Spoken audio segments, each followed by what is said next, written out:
बात महाभारत की, बात चक्रव्यूह की, पद्म व्यूह की, बात अभिमन्यु और अर्जुन की, बात शिवजी की बारात की, बात हलवे की, राजनीतिक हलवे की, और इसको बांटने वालों की और जिनको बांटा जाता है उनकी भी मैं चर्चा करने वाला हूं। और ये कड़ियां आपस में क्या जुड़ती भी हैं या राजनीतिक एक पॉलिटिकल नैरेटिव गढ़ने की कोशिश भी आज की गई। देश की सबसे बड़ी पंचायत संसद में, लोकसभा में, और इन शब्दों का, दरअसल इन तीरों का अगर मैं तीर शब्द इस्तेमाल करते दिखे 46 मिनट तक राहुल गांधी, नेता प्रतिपक्ष, कांग्रेस के वरिष्ठ नेता, बजट पर अपना जवाब दे रहे थे। और बजट की जब बात आई तो बजट बनाने की जो प्रक्रिया होती है उसमें एक परंपरा भी है, हलवा सेरेमनी उसे कहते हैं। तो हलवा सेरेमनी की बाकायदा एक तस्वीर भी दिखा दी, इस पर आपत्ति दर्ज कराई गई सत्ता पक्ष की तरफ से। स्पीकर ने कहा कि आप फोटो नहीं दिखा सकते, लेकिन दिखाई राहुल गांधी ने, और फोटो में 20 लोगों का जिक्र किया कि भाई ये बजट बनाते हैं। और बजट के यहां मायने होते हैं कि देश के जो संसाधन हैं वो किसको मिलते हैं। जो बनाने वाले हैं, राहुल गांधी की बात माने तो वो 20 लोगों की टीम में एक पिछड़ा वर्ग का सदस्य और एक मुस्लिम समाज से व्यक्ति। राहुल गांधी ने यह नैरेटिव गढ़ने की कोशिश की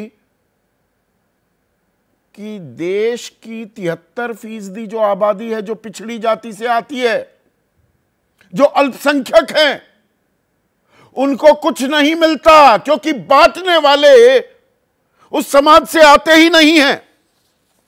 उन्होंने कहा देश का हलवा बट रहा है, इसमें सिर्फ पिछड़ा, दलित और आदिवासी नहीं है। 20 अफसरों ने बजट बनाया और 20 लोगों ने बांट कर खाया। बांटता कौन है? वही 2-3% लोग। मिलता किसे है? उन्हीं 3% लोगों को। बाकियों को क्या मिलता है? सुनिए पहले लोकसभा में किस तरह से ताल ठोकी गई।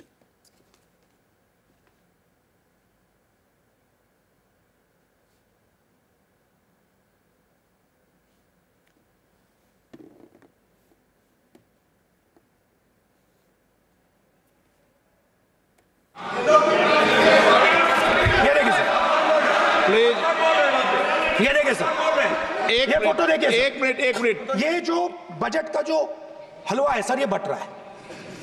और इस फोटो में सर मुझे एक ओबीसी अफसर नहीं दिख रहा, एक आदिवासी अफसर नहीं दिख रहा, एक दलित अफसर नहीं दिख रहा मुझे। ये हो क्या रहा है सर? सर देश का हलवा बट रहा है सर, और इसमें 73% का एक है ही नहीं। सर ये आप लोग हलवा खा रहे हो और बाकी देश को हलवा मिल ही नहीं रहा है।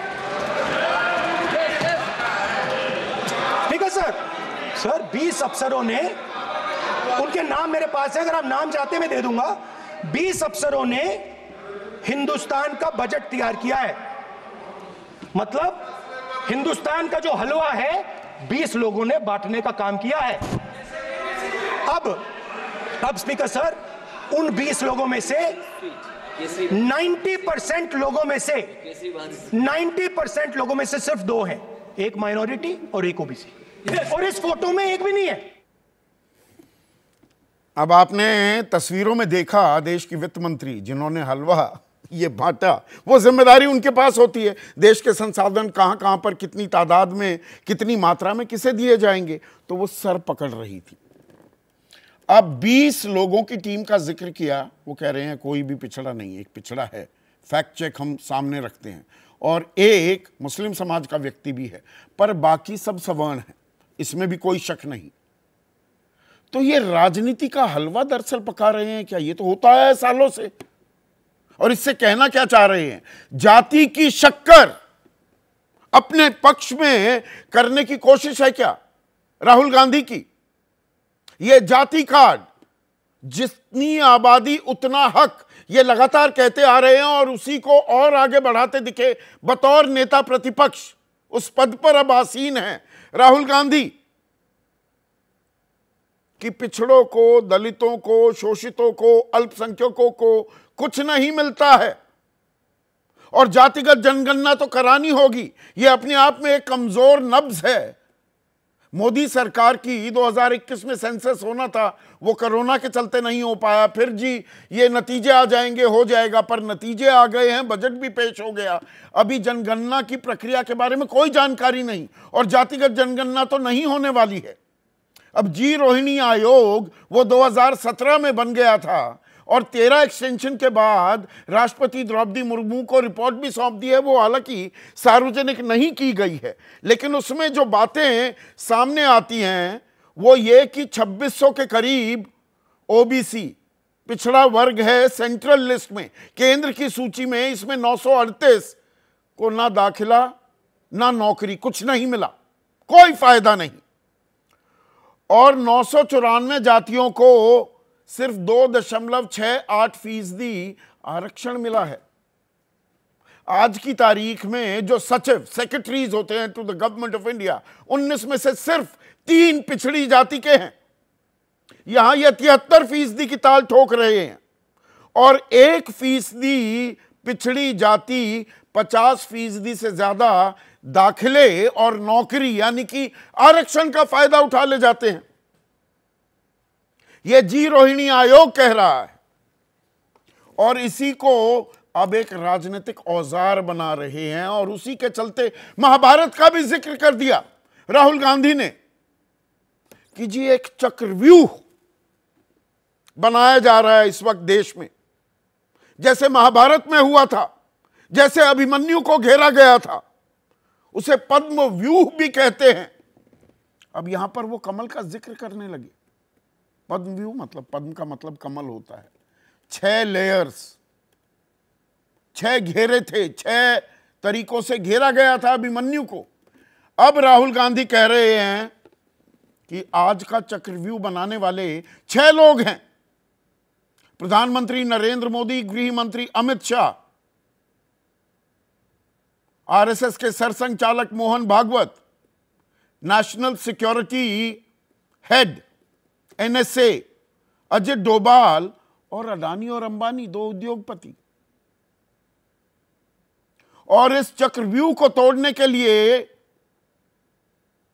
इंडिया मौजूद है, वो अभिमन्यु नहीं अर्जुन की भूमिका में है, ये राहुल कह रहे हैं।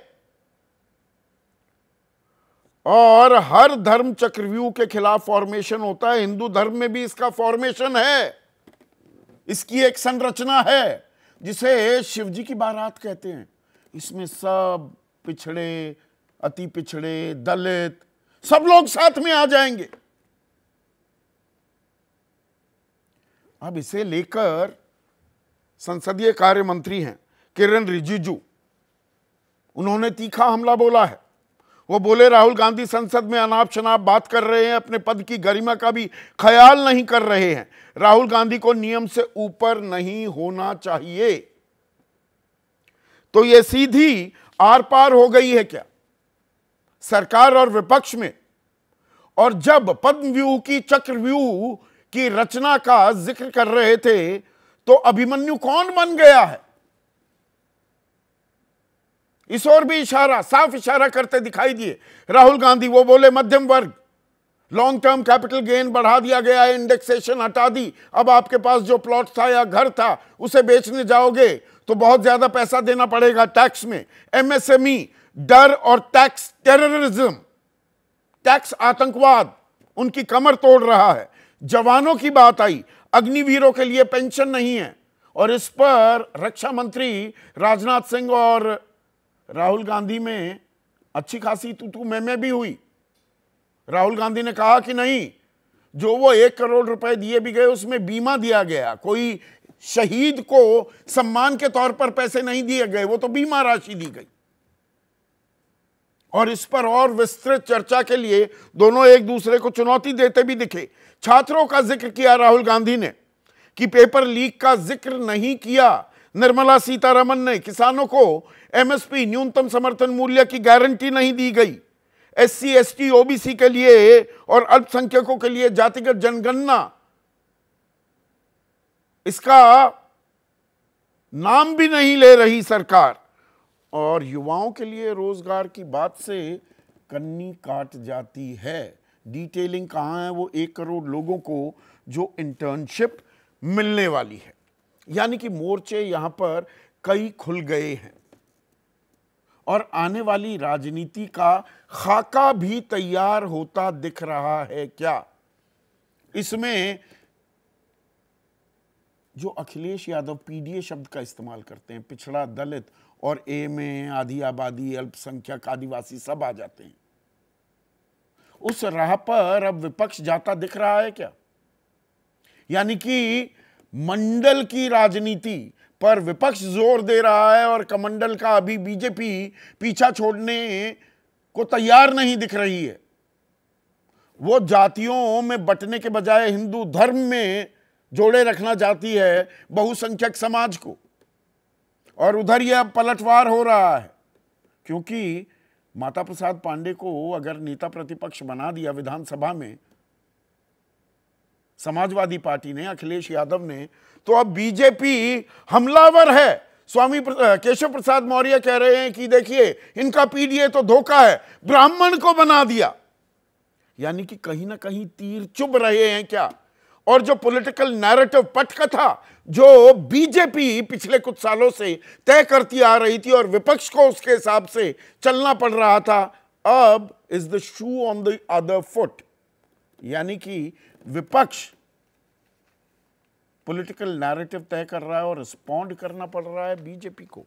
या अभी ये शुरुआती तेवर हैं और ये तेवर कितने दिन बरकरार रहते हैं विपक्षी खेमे में, ये भी देखने वाली बात है। ऐसे में आज का सीधा सवाल, और सवाल हलवे से जुड़ा हुआ, 24 का चक्कर, राजनीति का हलवा, जाति की शक्कर, और राहुल के महाभारत का रास्ता, नए चक्रव्यूह का वास्ता।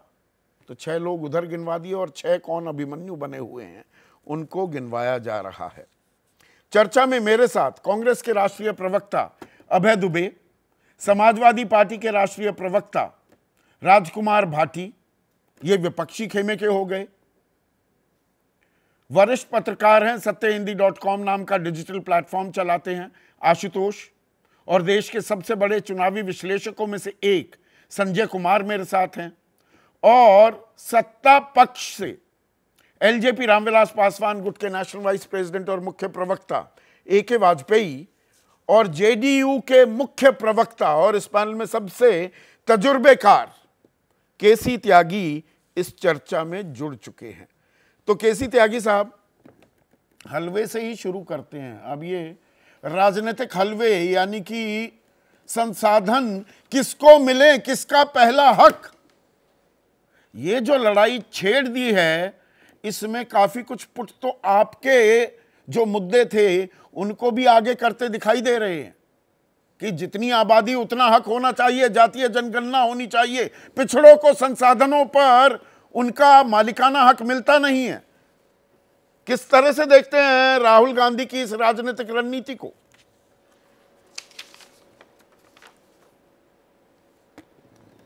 संदीप जी, आपने अपने भावपूर्ण भी और तर्कपूर्ण संबोधन में काफ़ी चीज़ों का जिक्र किया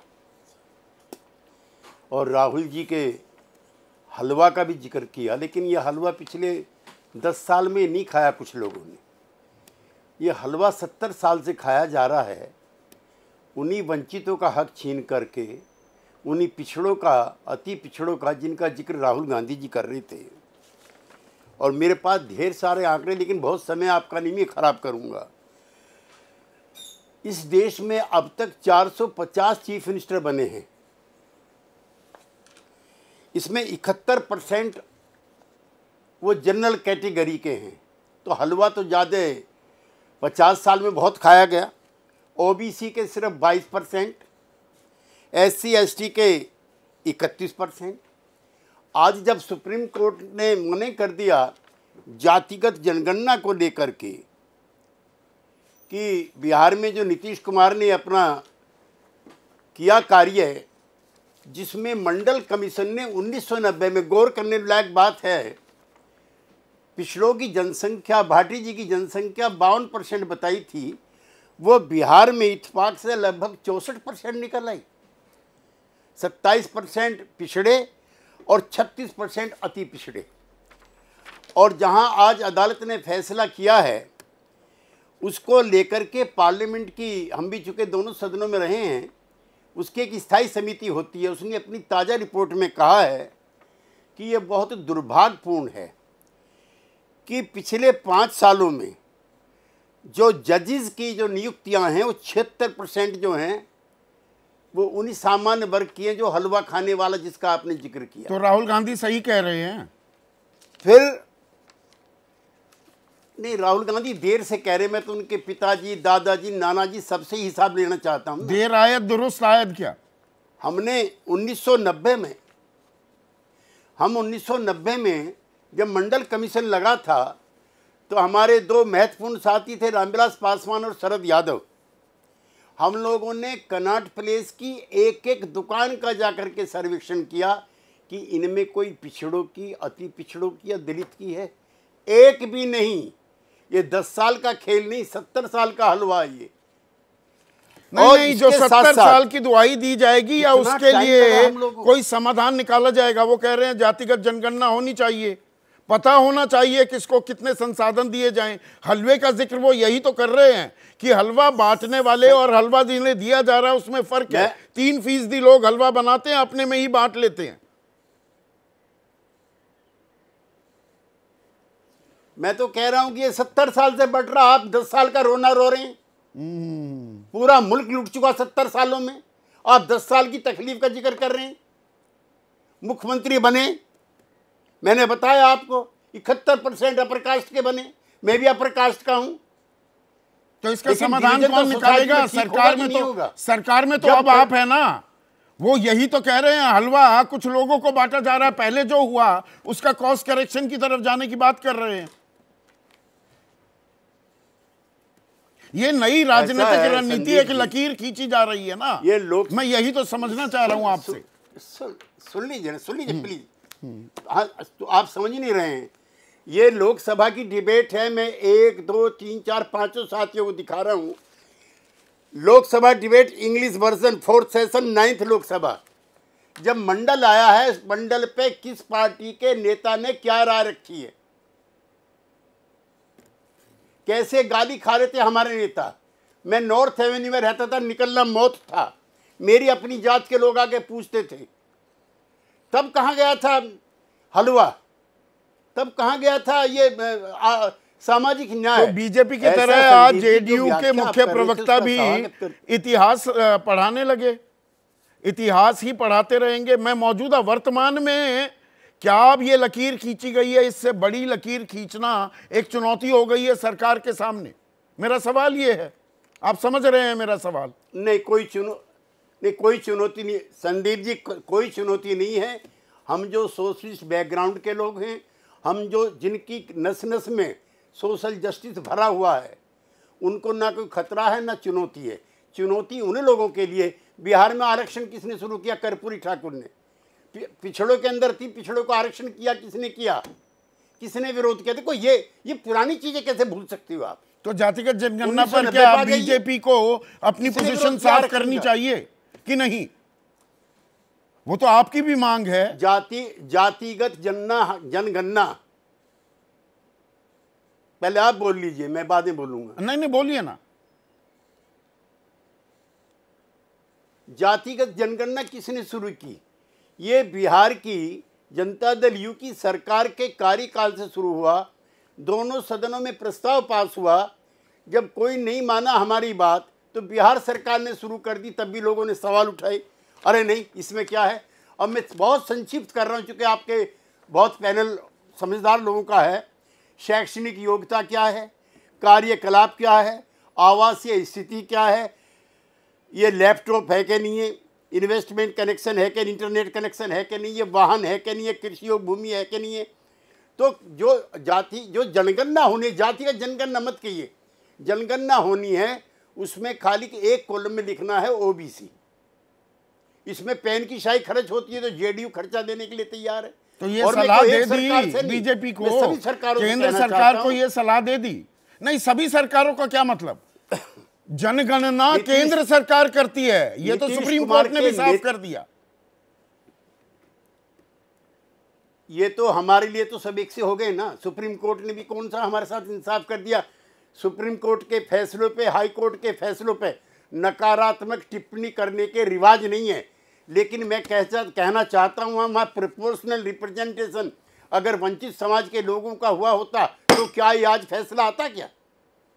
ये सवाल बहुत तीखे हैं और बहुत लंबी बहस इस पर चलेगी। तो वही तीखे सवालों में केसी त्यागी, क्योंकि आपको फिर कहीं जाना भी है, केसी त्यागी महाभारत का भी जो जिक्र कर दिया राहुल गांधी ने, और चक्रव्यूह और उसको पद्मव्यूह कि कमल की बात करके, यानी कि बीजेपी पर सीधा निशाना साध रहे हैं कि 6 लोग चक्रव्यूह में फंसा रहे हैं पूरे देश को, और उसमें प्रधानमंत्री नरेंद्र मोदी, अमित शाह, सरसंघचालक मोहन भागवत, अजित डोभाल, इनके नाम लेना और अभिमन्यु बता देना मध्यम वर्ग को, एमएसएमई को, युवाओं को, अग्निवीरों को। लड़ाई वही संसाधनों के बंटवारे पर आ रही है क्या? अगड़ा पिछड़ा हो रहा है क्या? संदीप जी, सबसे पहला अभिमन्यु कर्पूरी ठाकुर था जिसने 1978 में मुंगेरीलाल कमीशन की रिकमेंडेशन लागू की थी। मैं भी जनता दल में था, कर्पूरी ठाकुर भी जनता दल में थे, बहुमत से बने हुए मुख्यमंत्री थे। मेरी ही पार्टी की सरकार ने कर्पूरी ठाकुर को हटा दिया। अभिमन्यु वो था। 1990 7 अगस्त 1990 मंडल कमीशन की अनुशंसाएं वीपी सिंह ने जिसके बारे में नारा लगता था, राजा नहीं फकीर है, देश की तकदीर है, गरीब गुरबा लोगों के लिए मंडल लेकर के आया, लोगों ने जलना शुरू कर दिया। और मेरी पार्टी ने, मेरी पार्टी जनता दल में, मैं भी एमपी था, वीपी सिंह को सरकार से बाहर किया। तो अभिमन्यु तो हम भी बने हैं ना, तो हमारी शहादत का जिक्र करो ना। खाली भाषण देने से कोई अभिमन्यु नहीं बनता। जो स्वाहा होता है उस आग में, पर वो आज की तारीख के अभिमन्यु का, जो 6 वर्ग अभिमन्यु बने हुए हैं उनका जिक्र कर रहे हैं, वो सही कर रहे हैं। आज के अभिमन्यु बन गए हैं क्या? चक्रव्यूह में फंस गए हैं क्या? सरकार के मध्यम वर्ग भी, युवा भी, किसान भी, अग्निवीर भी। आज के अभिमन्यु देश के दलित, पिछड़े, अति पिछड़े, वंचित समाज के लोग और सामान्य वर्ग में भी जो गरीबी की सीमा रेखा के नीचे रह रहे हैं, वो अभिमन्यु हैं। तो इंडिया बारे में सोचो, इनका चक्रव्यूह कौन तोड़ेगा? इनका चक्रव्यूह एनडीए तोड़ेगा या इंडिया तोड़ेगा? वो कह रहे हैं इंडिया तोड़ेगा, हम शिव जी की बारात हैं, हम तोड़ेंगे इस चक्रव्यूह को। इस चक्रव्यूह को अंबेडकर, लोहिया, कर्पूरी ठाकुर, चरण सिंह और वीपी सिंह के मानने वाले तोड़ेंगे, और ये सदियों की गुलामी टूटेगी। 90 साल हो गए जातिगत जनगणना को। 1 सेकंड ले रहा हूं, क्या हालत रही होगी। हमारे मुख्यमंत्री थे यूपी के कल्याण सिंह, वो बैकवर्ड कास्ट के लोध, लेकिन डर और सामाजिक प्रताड़ना के हिसाब से उन्हें लोध राजपूत लिखना पड़ता था। अभिमन्यु वो थी। नीतीश कुमार जी एक कुर्मी जाति के हैं। पूरे ईस्टर्न यूपी में क्षत्रिय कुर्मी सभा बनाई हुई है ताकि पिछड़ी जाति का, दलित जाति का, अवांछित जाति का होने के नाते अपमान न झेलना पड़े। अभिमन्यु वो बने थे। तो मैं चाहता हूं संदीप जी, आपकी कहीं दुखती रग आपने आपकी रग दबा दी है क्या कहीं ना कहीं राहुल गांधी ने? अब ये पीडीए की राजनीति, ये अगड़ा बनाम पिछड़े की राजनीति पे आगे बढ़ने वाले हैं राजकुमार भाटी, ये अब तय होता दिख रहा है? नहीं, मैं पहले तो जो आदरणीय केसी त्यागी जी ने जो शुरुआत की थी, मैं उनकी बात से पूरी तरह सहमत हूँ। और मैं तो थोड़ा और आगे बढ़ना चाहूँगा। वो कह रहे हैं ये 10 साल के का जो हलवा 10 साल नहीं बटा, ये 70 साल से बट रहा है। ये हलवा 2000 साल से बट रहा है। ये जो पिछड़ापन है, ये जो शोषण है, ये जो अन्याय है, ये जो गैर बराबरी है, ये जो भेदभाव है, इसका इतिहास 2000 साल पुराना है। और संदीप जी, ये बात सही है कि कांग्रेस का इतिहास इस बारे में बहुत ज़्यादा उज्जवल नहीं है। पहले कांग्रेस भी सामाजिक न्याय की विरोधी थी, ओबीसी को हक देने में बहुत देरी की। काका कालेलकर आयोग की रिपोर्ट कांग्रेस के नेहरू जी के शासन में ही आ गई थी, 1954 में आ गई थी। हाँ। और उसकी पहली अनुशंसा यही थी कि जातीय 53-54 में कि जातीय जनगणना कराई जाए, ओबीसी के सही संख्या का पता लगना चाहिए। पहली अनुशंसा उसकी यही थी काका का, लेकिन कांग्रेस दबा के बैठ गई। लेकिन वर्तमान में ये भी बात, तो वर्तमान की जरूरतों को समझा है, लोगों की पीड़ाओं को समझा है। आज राहुल गांधी पे हम ये विश्वास कर सकते हैं कि वो सही आवाज उठा रहे हैं सामाजिक न्याय की, और वो सही तरीके से मुद्दे उठा रहे हैं। दूसरी बात, मैं बहुत माफ़ी के साथ मैं त्यागी साहब को बहुत सम्मान करता हूँ, बहुत प्रबुद्ध और बहुत विचारशील व्यक्ति हैं और वैचारिक ईमानदारी रखते हैं।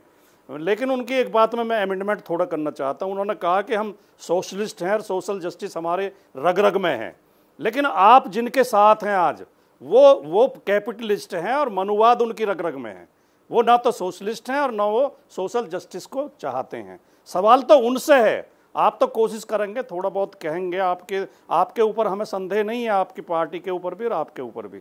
लेकिन जिस पार्टी को आप और जिस प्रधानमंत्री को समर्थन कर रहे हैं संदीप जी, वर्तमान समय में दो सबसे बड़े जो घातक हथियार जो चलाए जा रहे हैं ओबीसी के ऊपर और एससी के ऊपर, एक तो लेटरल एंट्री और एक ये एनएफएस। नहीं, पर ये राजनीतिक मौका कितनी परीक्षाओं में आपने एक चीज, एक मिनट राजकुमार भाटी, आपने मेरे अगले सवाल को खैर प्रीएम्प्ट कर दिया ये कह के कि उनका यानी कि कांग्रेस का भी अतीत इतना उज्जवल नहीं है।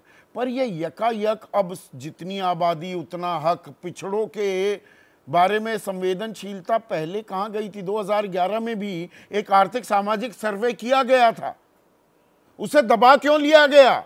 2013-14 में कैबिनेट बैठक के बाद यह तय क्यों किया गया नहीं इस डेटा को उजागर करेंगे तो सामाजिक दूरियां खाई और बढ़ जाएगी, दूरियां और चौड़ी हो जाएंगी? ये भी तो बातें आनी चाहिए ना। इस पर सफाई, अपनी कमजोरियां, अपनी गलतियां पहले माननी भी तो होंगी। नहीं, अगर किसी के शरीर में फोड़ा फुंसी हैं तो उन्हें दिखाने से उनका इलाज ही होगा, वो बीमारी बढ़ेगी नहीं। ये तो गलत तर्क है, कुतर्क है। ये तो कि आंकड़े आने से, सच्चाई सामने आने से, सच्चाई से डरते क्यों हैं? सच्चाई को सामने आने दें। जब बीमारी का पता चलेगा तभी तो इलाज होगा। एक बात त्यागी जी ने और कही थी कि इतने मुख्यमंत्री होते थे, हुए अब तक टोटल जितने मुख्यमंत्री हुए हैं। लेकिन मैं तो त्यागी, आप संदीप जी आप सहमत होंगे, आप को सारी जानकारी है, 1985-90 से पहले तो सोच भी नहीं सकता था कोई के गैर ब्राह्मण या गैर अपर कास्ट मुख्यमंत्री हो सकता है बिहार में या यूपी में या किसी भी स्टेट में। ये तो कम से कम 1985-90 के बाद, और खासतौर से इसमें मंडल का बहुत बड़ा योगदान रहा है कि लोगों तो जाति को बढ़ावा दे रहे हैं, हकों के प्रति जाति को बढ़ावा दे रहे हैं। कांग्रेस के अभी राष्ट्रीय प्रवक्ता जुड़े नहीं हैं, उनसे होना चाहिए था दरअसल ये सवाल। पर ना जात पर ना पात पर मोहर लगेगी हाथ पर, इंदिरा जी की बात पर ये 80 के नारे हैं, और आप जाति को और मजबूत करना चाह रहे हैं। नहीं, सामाजिक न्याय की बात करना, दलितों, पिछड़ों, शोषितों, वंचितों को अधिकार देना, जातिवाद को बढ़ाना नहीं है, जातिवाद को खत्म करना है। जब ये दबे कुचले लोग, आप कल्पना कीजिए कि कुछ लोगों को हम अछूत बना कर रखते थे, उन्हें छूना भी गुनाह माना जाता था, उन्हें बराबर में नहीं बैठने दिया जाता था, उन्हें कई जगहों पर मंदिरों में, दूसरी जगहों पर प्रवेश नहीं दिया जाता था। जब उन्हें हमारे संविधान ने, बाबा साहब ने संविधान में उन्हें अधिकार दिए, उनके लिए आरक्षण की व्यवस्था की, वो पढ़ लिख कर अच्छे पदों पर पहुंचे, अच्छी नौकरियों पर पहुंचे, राजनीति में आगे बढ़ाए, तो आज उनके पैर छूने में भी लोग गर्व महसूस करते हैं। जिन्हें छूना पाप समझते थे आज उनके पैर भी छूते हैं, क्योंकि उनके हाथ में पावर आई। तो गरीबों को, कमजोरों को पावर देना जातिवाद को या भेदभाव को बढ़ाता नहीं है, कम करता है। इस भेद को हमें समझना पड़ेगा। ये जातिवाद खत्म करने की लड़ाई है, ये जातिवाद कम करने की लड़ाई है। ने जो मंडल और कमंडल की सोशल इंजीनियरिंग की, उसकी आपने दरअसल काट निकाली है ना। असल बात तो ये है, इसीलिए टिप्पणी कर देता हूं। हाँ, मैं इस पे एक टिप्पणी, मैं बहुत ईमानदार टिप्पणी इस पर कर देता हूँ। बीजेपी के कमंडल में और हमारे मंडल में फ़र्क ये है कि बीजेपी की हिंदुत्व की राजनीति करती है, हम सामाजिक न्याय की राजनीति करते हैं। आजकल हमारा नारा पीडीए है। बीजेपी के हिंदुत्व का मतलब है गैर हिंदुओं से नफरत करो, गैर हिंदुओं के प्रति घृणा फैलाओ, गैर हिंदुओं को उत्पीड़न करो तरह तरह से। हमारा पीडीए का, हमारा सामाजिक न्याय का अर्थ है कि जो हमारे गैर पीडीए जो पीडीए में नहीं आते उन्हें भी सम्मान और सहभागिता दो। आज का उदाहरण, कल का जो है, इसका बहुत सटीक उदाहरण है। हमने माता प्रसाद पांडे को हमारी पार्टी ने विपक्ष का नेता बनाया है। हम जो गैर पीडीए में नहीं आते या दलित या पिछड़े नहीं है उनसे नफरत नहीं करते। हम उन्हें भी सम्मान देते हैं, उन्हें भी अधिकार देते हैं। माता प्रसाद पांडे आप बता रहे हैं ब्राह्मण गरीब भी होते हैं, तो मैं तो गरीब ब्राह्मण हूं इसलिए मुझे नेता प्रतिपक्ष बनाया गया है। लेकिन अब मेरे साथ कांग्रेस के राष्ट्रीय प्रवक्ता अभय दुबे भी जुड़ गए हैं, थोड़ा देर से जुड़े, और देर से ही क्या राहुल गांधी आप और आपकी पार्टी को कि भाई पिछड़े कहां पिछड़ गए ये याद आया? ये अब याद आ रहा है कि हलवा कैसे बांटा जा रहा है या कौन अभिमन्यु है और किसका चक्रव्यूह रचा जा रहा है? बड़ी देर कर दी हुजूर आते आते। पहले तो मैं गंभीर आलोचना एबीपी न्यूज की करता हूं कि 27 मिनट से बिठा रखा है और ये कहा जा रहा है कि मैं नहीं जुड़ा। बहुत दुर्भाग्यपूर्ण। मुझे तो आप दिखे नहीं, मुझे आप स्क्रीन पर नहीं दिखे, तो ऑब्वियसली कोई टेक्निकल चैनल की गलती है, मेरी गलती नहीं है। अच्छा। मैं बिल्कुल दोषी नहीं हूं इसके लिए। चलिए मैं उसको दुरुस्त करूंगा, मैं पता लगाऊंगा। अब आप ये बताइए। गंभीर आपत्ति मेरी है, इस तरीके से व्यवहार आइंदा न किया जाए मेरे साथ, कम से कम। नहीं, अगर ये हमारे एंड से है तो हम इसकी पूरी तस्दीक करेंगे, तफ्तीश करेंगे, लेकिन आपकी तरफ से कोई कमजोरी हुई तो उसके लिए फिर 2% में आपके स्क्रीन पर दिखाई दे रहा है मुझे, मैं स्काइप से जुड़ा हुआ हूं 27 मिनट से लगातार। चलिए ठीक है, अब सवाल का जवाब दीजिए। एक तो 2 लोगों को मैंने सुना है, त्यागी जी ने एक शब्द नहीं कहा जो मोदी सरकार ने बिहार की जातिगत जनगणना तो मानने से इनकार कर दिया कोर्ट में शपथ पत्र देकर। उन्होंने कहा कि कास्ट सेंसस सिर्फ केंद्र सरकार का अधिकार है, आर्टिकल 246 7 शेड्यूल की एंट्री 69 में राज्य जातिगत जनगणना नहीं करा सकते, और उन्होंने कहा कि इसको रोक दिया जाए, बिहार की जो सर्वे है उसको रोक दिया जाए। राजकुमार भाटी जी ने एक और झूठ बोला, जो काका कालेलकर कमेटी थी, राजकुमार भाटी साहब क्या उसको लागू करवाना चाहते हैं? क्यों पंडित नेहरू ने खारिज की उसको? क्योंकि उसके जो ओबीसी के सदस्य थे शिवदयाल चौरसिया, 85 पन्नों का डिसेंट नोट था। उन्होंने कहा था कि आर्थिक आधार पर नहीं, जातिगत आधार पर पिछड़ों के साथ भेदभाव हुआ है, इसलिए आर्थिक आधार पर आरक्षण की सिफारिश को खारिज किया जाए। पंडित नेहरू ने एक क्षण नहीं लगाया और खारिज कर दिया। भारत का पहला संविधान संशोधन जो हुआ है 1951 में, वो भी इसीलिए हुआ है क्योंकि आरक्षण पर रोक के खिलाफ तमिलनाडु में याचिका लगाई गई। बात को सही साबित करने के लिए अभय आपने अपने ही सहयोगी की दलील को ही खारिज कर दिया, तो मुझे ये बता दीजिए 1931 100%। एक मिनट सुनिए ना, हाँ तो सुनिए ना, थोड़ा सा संयम बरतिए। 1931 तक जातिगत जनगणना होती थी जी, जब सेंसस होता था। 1951, 61, 71, 81, 91 ये तो आपकी सरकारें थी, और फिर 2011 क्यों नहीं कराई? 2011 में त्यागी जी ने एक गलत तथ्य और रखा, 90 साल नहीं 80 साल, मानता हूं मैं। 2011 में जातिगत जनगणना हुई। मैं रिकॉर्ड पर जो मोदी सरकार ने जवाब दिया है 11/12/2014 को, याद रखिए इस दिनांक को, 11 दिसंबर 2014 को लोकसभा में जवाब दिया है कि जातिगत जनगणना 30 जिलों के 430 राज्यों के 412 जिलों में पूरी कर ली गई है, जिसका ड्राफ्ट पब्लिश किया है, और फाइनल ड्राफ्ट 10 राज्यों के 91 जिलों में प्रकाशित कर दिया। अगले 3 महीने में यह जनगणना पूरी हो जाएगी, और हुई। उसके बाद इन्होंने छुपा दिया एक कमेटी बनाकर अरविंद पनागरिया की। 2013 में आपकी ही कैबिनेट बैठक में क्या ये तय नहीं पाया गया कि ये जो हमारे को आंकड़े मिल रहे हैं सार्वजनिक करेंगे तो सामाजिक ताना बाना और ज्यादा तनाव में आ जाएगा? जब तक तो पूरी नहीं हुई थी। हाँ, क्या बात कर रहे हैं? शुरुआती आंकड़े आपने देखिए, मेरी जानकारी पूरी मुकम्मल होती है अभय दुबे, ये आप जानते हैं। मैंने शुरुआती आंकड़ों का जिक्र करते हुए ये पहले ही फैसला ले लिया गया था ये नहीं आएगी, इसीलिए गो स्लो हो गया था। नहीं नहीं नहीं, नहीं बिल्कुल नहीं, उसमें स्लो होने के रीजंस भी दिए गए हैं। हाँ, ये मान लिया, सुनिए ना। हाँ। नहीं, उसमें ये रीजन दिया गया है कि 8 राज्यों में लगभग विधानसभा के और लोकल बॉडीज के इलेक्शन थे, तो उन्होंने रिक्वेस्ट की थी कि हम इस प्रोसेस को थोड़ा देर से स्टार्ट करेंगे, और उनको अनुमति दी गई। संदीप चौधरी जी, आप विद्वान और विज्ञ पत्रकार है, मैं जानता हूं, लेकिन ये छुपाया मोदी सरकार ने। सुप्रीम कोर्ट में एफिडेविट दिया कि अरविंद पनागरिया की ना कमेटी के सदस्य बनाए, ना 5 साल तक एक भी उसकी मीटिंग की, और उसको डंप कर दिया उस रिपोर्ट को। इन्होंने जारी करते ना उस रिपोर्ट को। चलिए, जो भी डेटा में गड़बड़ी थी, देश कम से कम जानता तो सही। आज साधुवाद है राहुल गांधी जी को, और मैं सारे राजनीतिक दलों को कहना चाहता हूं कि सब साथ में आए। 31 जानकारियां मांगी, जो त्यागी साहब बता रहे थे ना, उस नोटिफिकेशन को देखिए। 31 जानकारियां मांगी सिर्फ ओबीसी को छोड़ करके। और ये आज मैं बताना चाहता हूं कि जो नया नोटिफिकेशन सेंसस ने जारी किया है हाल ही में, उसमें महिला आरक्षण विधेयक को भी तो करना केंद्रीय सरकार का अख्तियार है, पर आपकी सरकार कर्नाटक में भी है, तेलंगाना में भी है, वहां पर सेंसस करा लीजिए, सेंसस सर्वे करा लीजिए। देखिए, उस सेंसस का सबसे बड़ा लाभ है कि हम 50% की उस सीमा को पार करके ओबीसी को लाभ दें। तो मीठा मीठा, you can't have your cake and eat it too. चित भी मेरी पट भी मेरी, अपने राज्यों में करवा दीजिए, बिहार ने करवाया ना। संदीप चौधरी जी, राज्यों की जनगणना राज्यों के आर्थिक प्रगति के लिए तो ठीक है, लेकिन जब तक सेंसस नहीं होगा ऑफिशियल केंद्र सरकार का, तब तक सुप्रीम कोर्ट में उसकी मान्यता सेंसस के रूप में नहीं होगी। मैं आग्रह करता हूं केंद्र सरकार से कि राहुल गांधी जी ने और कहा है पूरे जिम्मेदारी से कि इसी सदन से हम ये तय कराएंगे कि जातिगत जनगणना तो हो। ये अगड़ा बनाम पिछड़े की लड़ाई का खाका पूरी तरह से तैयार हो गया है।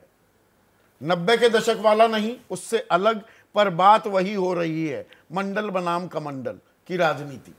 एक वाजपेयी, राहुल गांधी ने तो बड़े फॉर्मल वे में अपनी बात रखी थी हलवे वाली, और वो ये कह रहे थे कि फाइनेंस मिनिस्ट्री जो हलवा बांटती है उसमें ना ओबीसी ऑफिसर है, ना SC ST है, उनके कोई है ही नहीं उसमें, तो सब अपर कास्ट भरे हुए।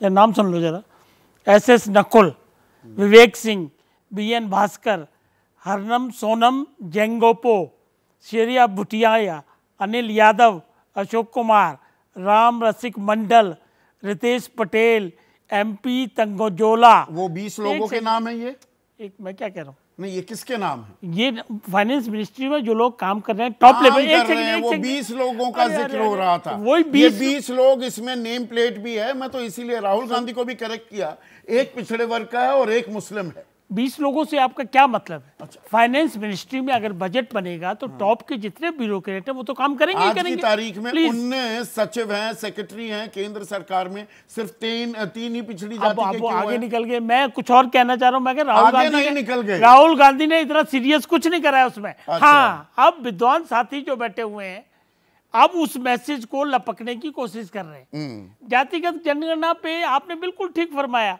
कि 2011 में की जो जनगणना हुई थी उसको 13 में इन्होंने ही रोक दिया था, अपने आप कांग्रेस की सरकार थी।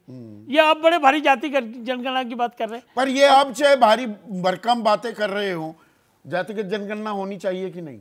देखो, मैंने बार-बार हक मारा जा रहा है कि नहीं? बात सुन लीजिए, कुछ लोग ही देश के संसाधनों पर काबिज हैं या नहीं, क्या ये हकीकत है या नहीं? सीधा सवाल है। एक बात सुनिए, समाज में पूरी तौर पे समानता कभी भी नहीं आई है।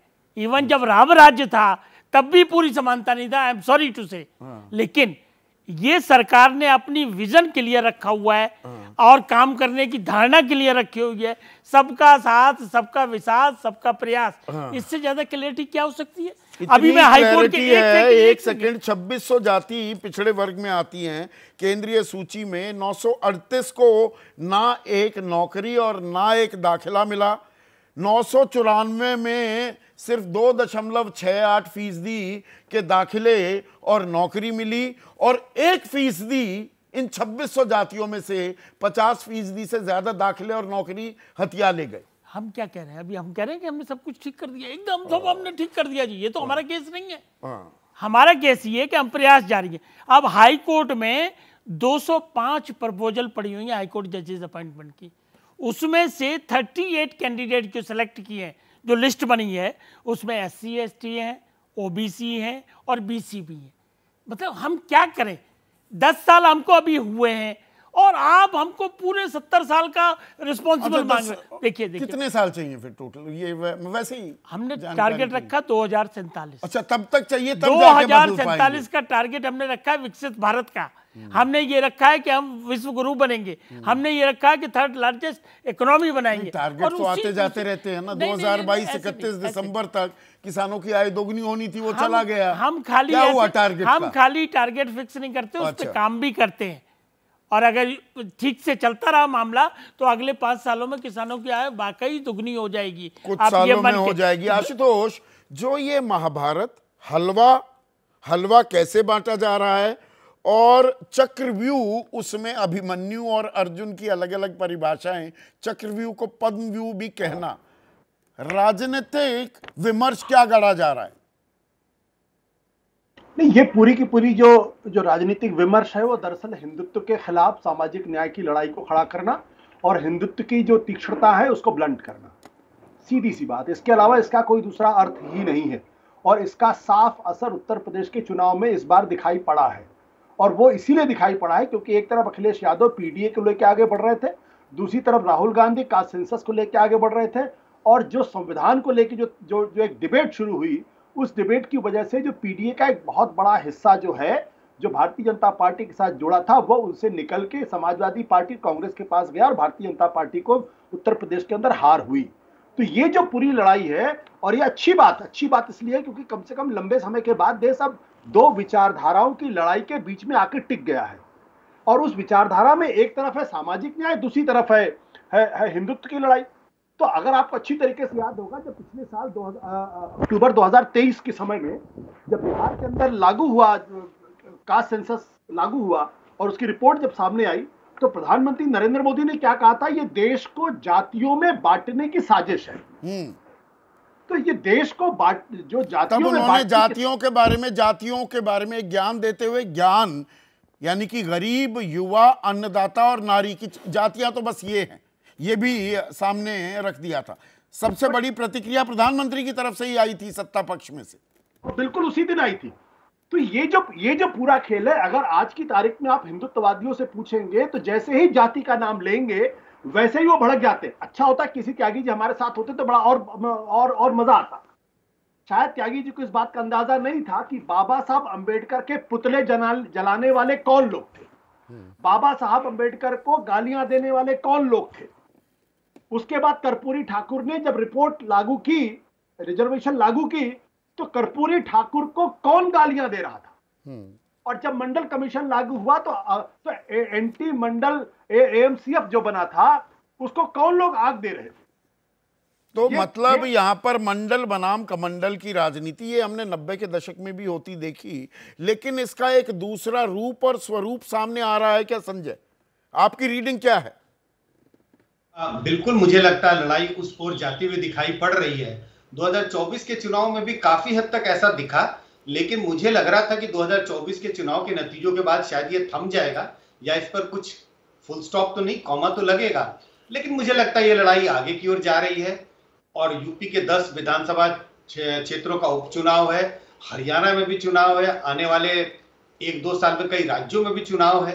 इसको देखते हुए मुझे नहीं लगता है कि ये जो प्रक्रिया शुरू हुई, या आप कहें इंडिया गठबंधन ने जो एक तरह से हथियार इसको बनाया है, ये आगे जाएगा। इस पे चर्चा आगे बढ़ेगी और आने वाले चुनाव में भी ये 2 ध्रुवों मतलब में क्या ये इन 2 ध्रुव जो ये बन रहे हैं, दरअसल आने वाला वक्त, आने वाली राजनीति क्या ये तय करेगी कि हिंदुत्व का पुट हावी रहता है या मंडल का पुट हावी ज्यादा होता है? मंडल शब्द का इस्तेमाल नहीं होगा ना, तो हिंदुत्व शब्द का इस्तेमाल होगा। एक तरफ होगा सामाजिक न्याय का, जो इंडिया गठबंधन के लोग कहेंगे कि हम सामाजिक न्याय की लड़ाई लड़ रहे हैं, हम जातिवाद नहीं फैला रहे, हम मंडल की बात नहीं कर रहे, हम सामाजिक न्याय की बात कर रहे हैं। और दूसरी तरफ हिंदुत्व की बात नहीं होगी, ये बात किया जाएगा, इसकी चर्चा होगी कि भाई जिन लोगों की अनदेखी हुई है वो प्रॉक्सी होगा। वो कहेंगे जिनकी अनदेखी, जिनकी संख्या बड़ी है, उनकी सदियों से अनदेखी हुई है और उनको उनका हक दिलाना हमारा कर्तव्य है। तो प्रॉक्सी में मंडल शब्द और हिंदुत्व शब्द पीछे जाएगा, लेकिन लड़ाई मुख्यतः मंडल और हिंदुत्व के बीच में ही होगी। इसको हम ये भी कह सकते हैं कि अगड़े और पिछड़े की लड़ाई हो जाएगी, और अगड़ों में भी जो पिछड़े हैं, अगड़ी जातियों में, उनको भी पिछड़ों में समाहित करने की कोशिश की जाएगी, जो अखिलेश यादव अपने पीडीए में माता प्रसाद पांडे को नेता प्रतिपक्ष विधानसभा में बनाकर कर रहे हैं। क्या ऐसा भी होता दिखेगा?